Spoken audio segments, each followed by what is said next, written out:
Whenever you're ready, Mr. Chairman. We are ready, Senator. Thank you. Thank you, Mr. Chairman, and members of the committee for hearing my bill. Senate Bill, I believe it's 8. It requires background checks on all gun sales. Although I carried the background check legislation in 2017, this version is very different from the 2017 version. This version is simpler and shorter. It's only 3 pages long, Mr. Chairman. As most of you know, I'm a native New Mexican, and I live in Española. I actually live in Ojo Caliente right now, but I represent a very farming and ranching district. And you know, I've always grown up there. Everybody owns guns. They hunt, and they own guns to protect themselves also. The Second Amendment is very important to my district, so I feel very confident in carrying this legislation because it does not impact the Second Amendment at all. In fact, states have some versions of the law, and many have been tested in our courts already. The only thing this bill addresses is closing loopholes. Most folks know about the gun show loophole. Many do know that the serious problem we have is with online sales, where a prohibited purchase can go on to a site like armslist.com and purchase a prohibited purchaser, can go online to armslist.com and purchase a gun from an individual without doing a background check. This bill does not require background checks for lending, inheriting, or giving. Let me repeat that. It does not require background checks for lending a weapon, inheriting a gun, or giving a gun. I'm here today with someone who supports the Second Amendment, but we must also update our laws to reflect people buying guns online. Federal law addresses keeping guns out of the hands of people who are prohibited from purchasing guns due to past criminal behaviors. We need to create state law to do the same. I have with me today Santa Fe Sheriff Mendez, DA Raul, I believe, is in the back, and Torres and Emily DeAngelis with the Moms Demand Action. I think, where is Emily? Okay. And I'd like for my co-sponsor to say a few words, Mr. Chairman. Senator Worth, welcome. Thank you, Mr. Chair. I'm honored to be a co-sponsor again with Senator Martinez on this piece of legislation, and I just want to highlight one of the points that he made that I think is incredibly important, which is the difference between this version and where we were 2 years ago. On page 2, line 18 of the bill, in the definition of sale, I'm just going to read the key phrase here, which I think is really important and addresses many of the issues before. Sale means the sale, delivery, or passing of ownership, possession, or control of a firearm for a fee or other consideration. As a lawyer, consideration is a very important word. So this doesn't involve the Boy Scouts using a weapon between themselves at a target range. It doesn't involve a gift or an inheritance between family members. Those were concerns before. Consideration is an actual transfer, something of value in exchange for the gun. So I just wanted to highlight that because I think the point that Chairman Martinez makes about the difference, that to me, again, putting on my lawyer hat from a civil perspective, is a really important distinction that dramatically narrows this bill, and is I think why we've got the language right this year around. Thank you, Mr. Chair. Thank you, Senator. I'd like to also defer to Sheriff Mendoza. I called you Mendez earlier. It's Mendoza. Welcome, Sheriff. Mr. Chair and committee members, as Adan Mendoza, newly elected Sheriff of Santa Fe County, as a law enforcement officer, gun owner, hunter, I was born and raised in a rural part of Santa Fe County, but most importantly, a responsible gun owner. I'm here in support of House Bill 8. I do support the Second Amendment. I think it's important, but I'm also for sensible gun control measures.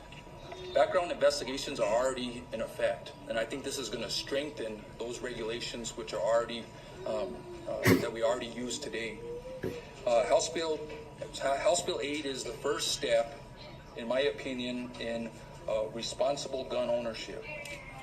There is a small, because of the expansion of the background checks, there is a small burden on citizens, a small burden on law enforcement, but I believe that the burden of a safe New Mexico lies with all of us. Thank you.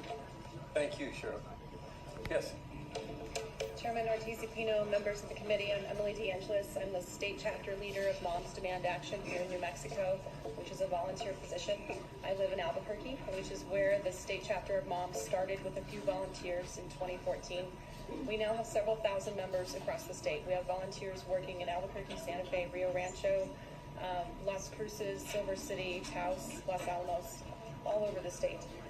We are here in support of SB8 because we feel that this is the foundation, this bill in front of you, of sensible gun policy at the state level. We are nonpartisan, we are friendly to gun ownership, and we believe that New Mexico is overdue to raise the standard for responsible access and ownership, and that we're currently paying for it with the lives of our children and loved ones and the shootings that we see in the headlines at a regular basis. 100 Americans are dying every day of gun violence. As a mom, I watched my 8-year-old son start lockdown drills at the age of 3 in pre-K. Our kids are living this crisis every day. They do not have a choice because we as adults have normalized it for them. Shocking mass shootings happen here in the state of New Mexico, in Aztec, Clovis, La Madera. And what's more, New Mexico is the 3rd leading state in the country for domestic violence homicide by gun. Clearly something is wrong, and we need to take a good hard look at our gun policy. Moms is data-driven. That's why I devote so much time to what we do. We do not chase theories. We only look for evidence-based measures that have been proven to save lives in other places. We know that the foundation of responsible gun policy is this bill, and we know that a criminal background check required for any sale, no matter where it happens, works. And that covers all private sales, whether they're facilitated online or not. 20 other states have implemented this bill, and they have seen major reductions in gun violence and in deaths. We have among our endorsements Albuquerque Police Chief Geyer, Albuquerque Police Department Deputy Chief Medina, Las Cruces Sheriff Kim Stewart, Santa Fe Chief of Police Andrew Padilla, Taos Sheriff Jerry Hagra. We also have endorsed by Albuquerque Mayor Tim Keller, Santa Fe Mayor Alan Weber, Las Cruces Mayor Ken Miyagi-shima, and Taos Mayor Dan Barone. We also have among the healthcare associations the American College of Physicians, the New Mexico chapter of the American College of Physicians, and the New Mexico Public Health Association. What this bill simply says is, in the event that I am trying to sell a gun to somebody, instead of meeting up in a parking lot and exchanging money, we meet up at a federally licensed dealer like a Walmart or a Cabela's. They run the background check on the seller, the same check that anyone else would have to pass if someone just went to the bricks and mortar store on their own. And that if that person passes the check, the sale may proceed. If it doesn't, it cannot. We feel that this is a fairly low bar to ensure public safety. And the reason is, we know that there are a lot of private transactions out there that are going unregulated and that there's no paper trail for them. We have more than 800 federally licensed gun stores in the state of New Mexico. We have more of them than we do post offices. And we know that nobody lives more than a moderate drive away. Thank you. Here. District Attorney Torres, welcome. Chairman and members of the committee, I'm happy to be here in support of Senate Bill 8. I'm here not only in my capacity as the Chief Prosecutor in Bernalillo County, which is responsible for nearly half the criminal filings in the state, but also as someone who has been a lifelong gunner. My very first firearm was a shotgun that was handed down from my great-grandfather to my uncle to me. And it's something that I know is part of my family's heritage and part of my family's history. I want to stress at the outset that nothing in this bill is going to impair my ability to pass that on to my children and to continue to hunt and to continue, as I do, hold a concealed carry license and use firearms and possess firearms for my own protection. But what I see day in and day out inside the district attorney's office convinces me that we have to do more to ensure that guns do not fall into the hands of people who have a criminal record who are mentally unfit to hold those weapons and properly handle those weapons. The most difficult part of my job is sitting across from family members who have lost loved ones to gun violence. And while I try and assure them that we are going to do everything that we can to try to bring justice in the system, there really is something that goes beyond our ability to repair that family and repair that damage. And I feel an obligation to try to keep other families from sitting in that chair and having those conversations with me. And this, as a gun owner, strikes me as a relatively minor inconvenience if I can keep one family member from having to endure that pain. And so I'm happy to be here and stand for your cause. Thank you. Anything else, Senator? No. Okay, let's go to the audience. I'd like to get first just a sense of who's here to support this bill. And then who is here to oppose this bill? Okay, there's quite a few on both sides. We will take, let's say, 3 on each side. And we had some, is Katie Dewick here? Katie, there you are. Yes, Mr. Did you want to speak in support of this bill? My name is Katie Dewick. I'm the city clerk for the city of Albuquerque. And if you don't mind, I'd love to refer to Damon Martinez. Excellent. Thank you, Katie. Mr. Martinez, welcome. Mr. Chairman, members of the committee, good afternoon. I'm the Senior Policy Advisor for the Albuquerque Police Department, and the city of Albuquerque stands in support of this bill. Great, thank you. Is Martha Cattell here? No. Okay, who else wants to speak in support of it? Yes, ma'am. Thank you, Chair. Senators, excuse me, I have terrible laryngitis, but I just want to say... Can you pause it? We're being webcast, so they won't hear a thing if you don't use the mic. Since I can't talk very long, I just wanted to say that New Mexicans to prevent gun violence stands in strong support of this bill. We appreciate all the efforts that the senators have made on this bill. Good, thank you. One more person in support. Some of those who are opposed. Oh, go ahead. Yes, ma'am. Thank you, Mr. Chairman and members of the committee. My name is Susan Haas. I'm the lead between the we need to support sensible gun regulation in order to protect communities. And I'd like to just mention a couple of statistics that the New Mexico Department of Health has just published in the Journal of Epidemiology, which is somewhat startling. New Mexico has a higher firearm death rate in the United States as a whole, and it has been rising persistently faster than the rate in the United States. Consistently higher from 2005 to 2017, and have increased nearly twice as fast in New Mexico as they have in the United States. I very much appreciate the intent of this bill and the sponsors bringing it forward. Thank you. Thank you. Now we'll go to the 3 people who'd like to speak against this measure. Yes, sir. We'll start with you. Thank you, Mr. Chairman and Senators. My name is Roger Finzel. I'm a lifelong Democrat from a working-class family, and I'm a retired criminal defense attorney.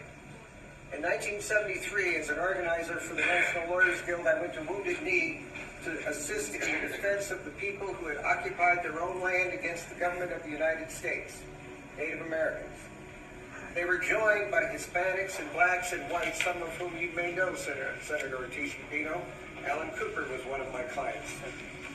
In the course of that time, we learned that 400 people were charged with offenses against the United States. There were 2 American Indians who were killed during that siege by U.S. Marshal snipers.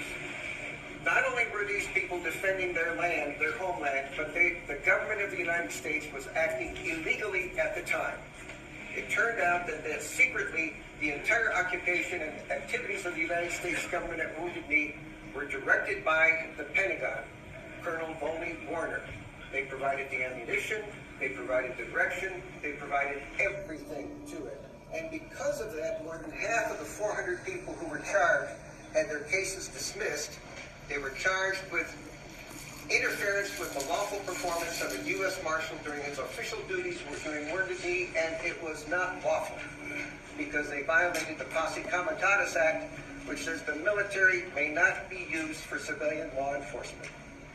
Now, I bring this up because it is the platform of the Democratic Party, of which I am a member. I'm probably the only one who's going to speak against it here. That the first thing we do is we have universal background checks, and then we follow the Australian model. And the Australian model is registration, banning of certain weapons, which have been proposed in this legislature, and then confiscation. Now, my Republican friends, many of whom are here, are going to worry about Democrats taking their guns, but I'm telling you that there's this man in Washington who puts children in cages, who's destroying our environment, who puts 800,000 workers out of work out of a petty, childish activity because he wants a wall and he wants to win, and who wants to be king. I don't want that man and his government knowing who has the guns. Because as I remember from Holocaust survivors, they said never again, and when they said never again, they meant never again would they allow a government to take their guns away. Never again would they allow a government to know where the guns were, because they would not be walked into the gas chambers again, and when they went to Israel, they fought for their freedom. I don't want to have to do that in this country, and if we allow people to engage in civil discourse and having their guns that the government doesn't know about, that will act as a restraint and a brake on the excesses of government. I urge you to vote against this. Thank you. Thank you, Roger. Yes, in the back. Yes. Yes, you. Sheriff. I didn't see your badge until you stood up. Mr. Chairman, members of the committee, good afternoon, or good evening. Sheriff Tony Mason, Wally County Sheriff's Office. I also represent the Mexico Sheriff's Association as the president. 24 of the 33 sheriffs do not support this legislation. I do, my colleague, I do support his opinion. However, we already have a law on the books. Every time we go to purchase a firearm, you have to fill out a 4473 form, a background check form. It's already there. We're already doing it. It's already in place. We enact another law that does absolutely nothing to protect the citizens of New Mexico. We do have a problem in New Mexico, but the problem is not regulating background checks. It's the violent criminals, the repeat offenders. Criminals do not follow the law. We know that as law enforcement officers, and that's why we're here. We've heard testimony about the gun violence in New Mexico and the numbers that rise. What they failed to mention are those numbers are not driven by gun violence. A lot of those numbers are driven by suicide, which suicide is not against the law in the state of New Mexico. There's actually a bill coming into legislation to assist in suicide, I believe. I think that with these background checks, they're already in place. There's already a law in place for it. This is a feel-good law that will do nothing to protect the citizens in New Mexico, and it's not really a tool that law enforcement can use regularly. Other states have enacted this, and really no effect on what they were trying to do because the background check is already in place with the 4473 form. It just seems like in our state, there's more problems with vehicles, and there's more vehicles on the roads than there is guns, but yet we regulate the guns more than we want to regulate the motor vehicles. With that, thank you for your time. Thank you, Sheriff. Yes, sir. Well, right here. Yes. My name is Derek Scott. I'm here to oppose the law, or at least to hope for an addendum, because this law actually I've spoken against twice before regarding how they handle handicaps and mentally ill within the bill. I noticed that it wasn't corrected from last time, so it seems to be the same. I know there's other rights activists, I think, that were here. I was talking to a couple of them that were concerned about how we as the disabled would be labeled and be handled.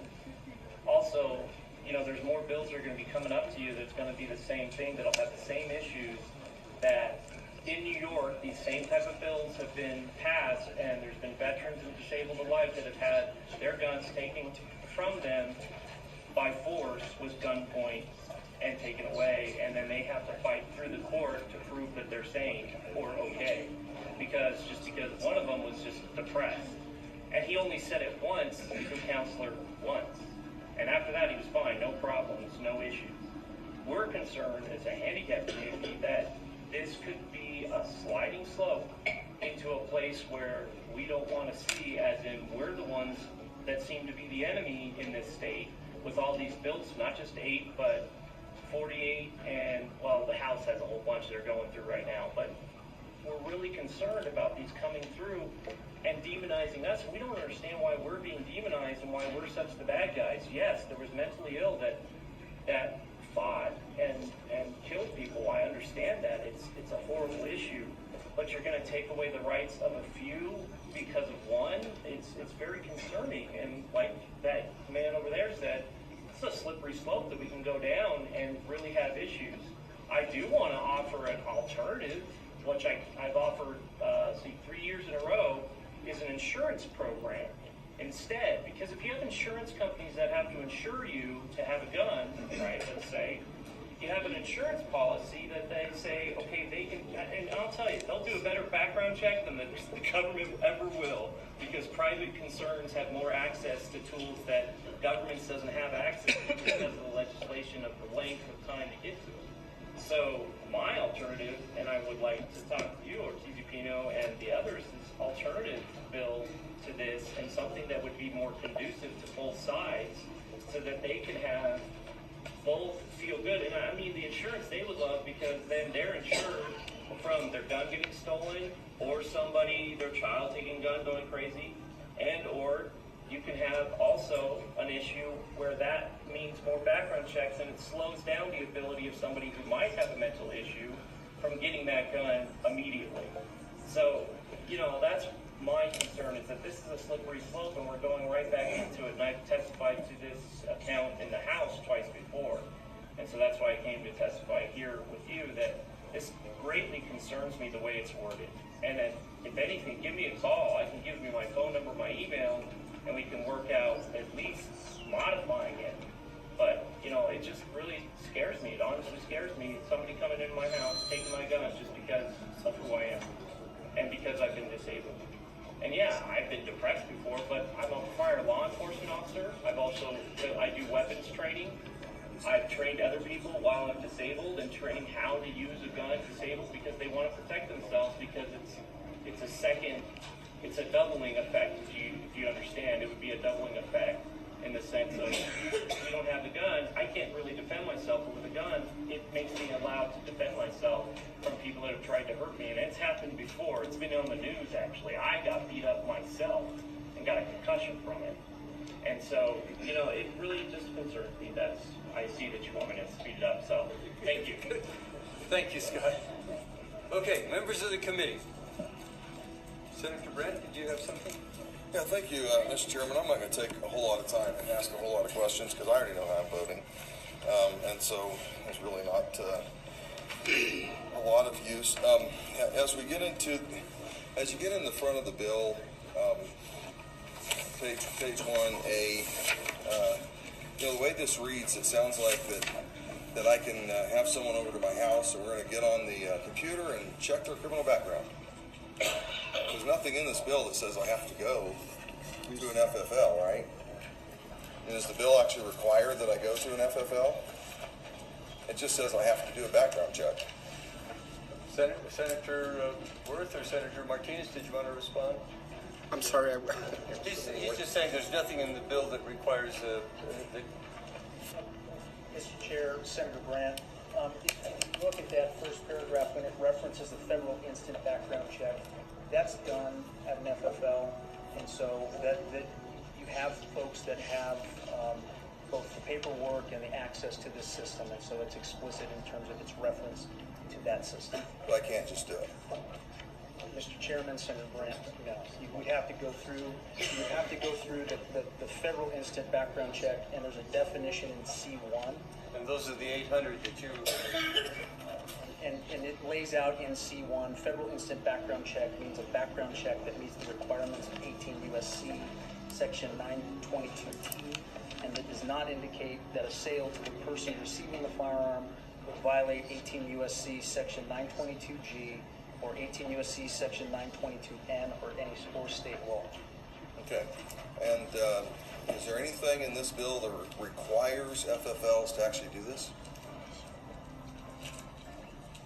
Chair, Senator Grant, no. However, that because there are so many and they are able to actually process this for a nominal fee, based on some of the information and some of the conversations that my colleagues have had with those folks, it actually drives business into FFLs because then they can, now you're in the middle of and participating in the transaction. So if someone is authorized to buy that firearm, they may need ammunition, or they may need a holster, or they may need other things that go along with shooting. And so there is going to be a market that develops to process this. It doesn't force FFLs to do it, but there will be some that choose to. So we could call this the FFL income enhancement bill, right? Mr. Chairman, Senator Grant, I think the intention is, rather than trying to force FFLs and mandate that they do it, allow the marketplace to work, which is, I know, something that lots of folks really encourage in this legislative body, and I would imagine that was the intent. Well, someone mentioned Walmart. I don't see Walmart doing this. I don't see them taking on that liability.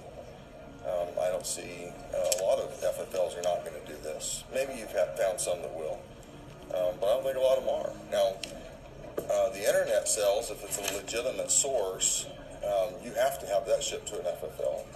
You cannot actually have a gun shipped to your home legally. Is that correct? Right. Mr. Chair, Senator Grant, that's correct. So that's kind of a non-issue.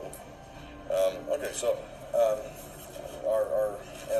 terrible with names. I know yours because you've been on TV a lot, and I know these other two guys because I've been up here with them a lot. And I will never remember yours unless we see each other a lot for the next 6 years. And we're going to try not to. But you mentioned a paper trail. Could you expand on that and tell me what you mean by a paper trail? I mean that currently, if I were to sell you a gun privately, under our current law, there is no paper trail. What do you mean by that? I mean, there's no bill of sale. So I actually sold a private gun and did a bill of sale. So there was a bill of sale, and that was for my protection, so that if that gun was used in a crime and they could somehow magically trace it back to me, then I could say, no, I sold that gun and I sold it to Joe Blow, which is the prudent thing for anyone to do that does a private sale. Now, this is years and years ago, but I'm not sure that's what you mean. Chair and Senator Brandt, there is no bill of sale requirement written into this bill. That's not part of the discussion. It was just a point that I was making personally about the fact that there is no documentation of any of these private sales whatsoever. More importantly, we feel that the background check, obviously that's performed digitally, is the really important piece of information that should be necessary in order for the sale to move forward. Is there a paper trail when I have it done in an FFL?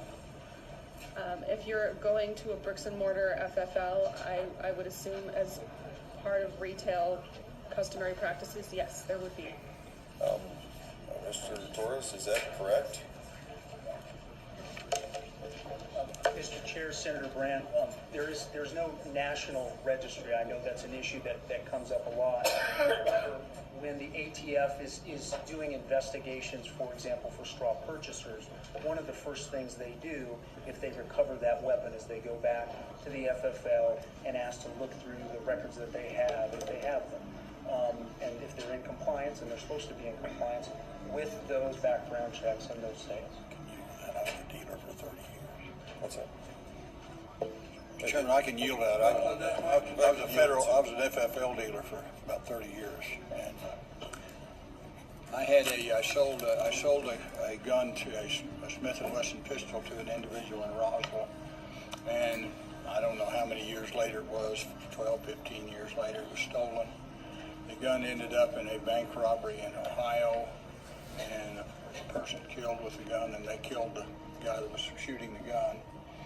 And they sent the serial number to Smith & Wesson. Smith & Wesson then sent the wholesale company's name. The wholesale company's name sent that to the FBI. The FBI called me and said, did you receive a gun on such and such a date from Outdoor Sports? And I said, let me look, and then I called them back, and it had been, if you're never an FFL dealer, you have to keep those records forever. But anyway, I had sold the pistol. The gentleman in Roswell, his house had been broken into and stolen. The pistol ended up in Ohio, and it was years had passed since the theft. And there is a record on them if they're sold that way. And but that's how they can do that, and that was the end of it. I mean, they just traced it to where I had ended up with it, who I sold it to, and I told them. And I called him later. He was a friend of mine, and he said, no, they never called. But they found out where it had been sold to an individual, and that's how that works. But the thing about this is most guns that are used in robberies and things like that, and all this violent stuff, are stolen or they're bought out of country and brought in. And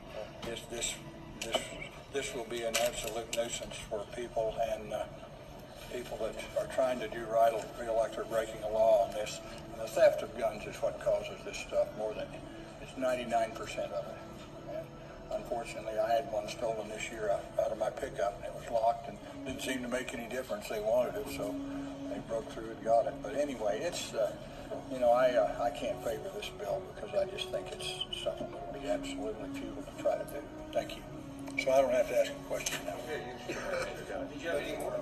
I just have a couple more. There isn't a gun registry, as you know.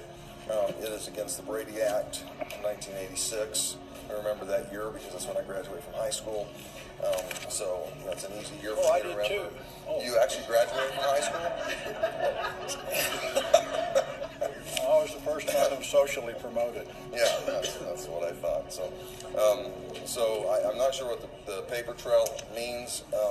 I will check with some FFLs, but the last one I talked to said that they are not required to keep them up for a lifetime anymore, that it's only like a year, and most of them get rid of them as quickly as they're legally allowed to because of the liability of holding on to them, and the fact that you can come back as and use it as a registry, which is absolutely completely illegal for a state or federal government to have a registry. And I don't see how you enforce this law without one.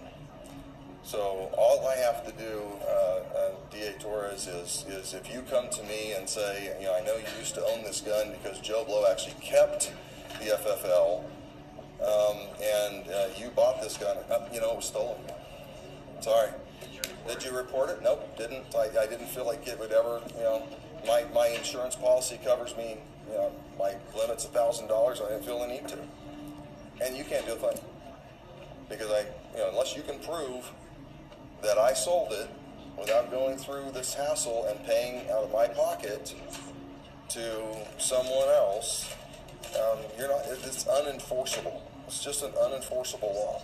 So, but I want to ask something that maybe might get me to support this bill, senators, and that is, would you consider adding a medical marijuana license check to this bill?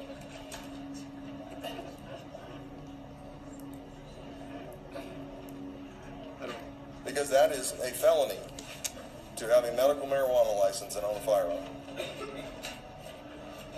Mr. Chairman, at this point, we don't consider it a friendly amendment, and maybe in the future we could discuss that. Okay. All right. Well, I was just wondering. You could draft a similar. Maybe I'll draft that amendment for the floor. Thank you, Mr. Chairman. Thank you, Senator Brett. Senator Leo Lopez.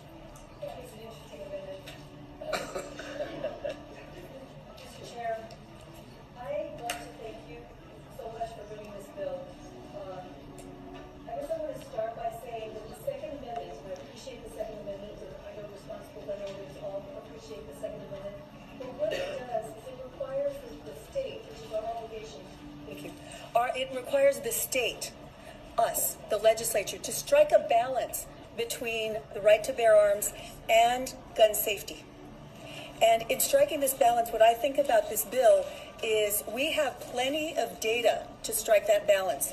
We've been given the data about what happened in Connecticut and how much murders and the suicide rates went down. We know that 1 in 10 individuals seeking to buy a gun through the loophole should not be owning a gun. That's why they're using the loophole, so closing the loophole was very important. We also have a state document that we pay to create every year, and we just received it. The New Mexico Intimate Partner Violence Death Review Team, and that report shows that there's 500% more likelihood of a murder in a home if there is the presence of domestic violence and a gun. So that data, I think, justifies striking the balance in favor of a reasonable regulation which requires us to comply with federal law. Federal law is at the base of this, that certain individuals should not be owning a firearm. People who have domestic violence convictions, felons. There are people who simply should not have a gun under our current federal policy, and I would like to see that made state policy as well. So I am just very grateful that you brought this bill. Thank you. Thank you very much, Senator. Thank you, Senator Stefanik. Thank you, Mr. Chair, and I apologize for being out. I had a medical call I had to take. We did hear this bill and some other bills in the interim Health and Human Services Committee, and I thank the individuals who have been working on this for many months and over the years. Thank you. Thank you, Senator. Anything else? What's the will of the committee? Move to pass, Mr. Chairman. I second. Seconded by Senator Stefanik.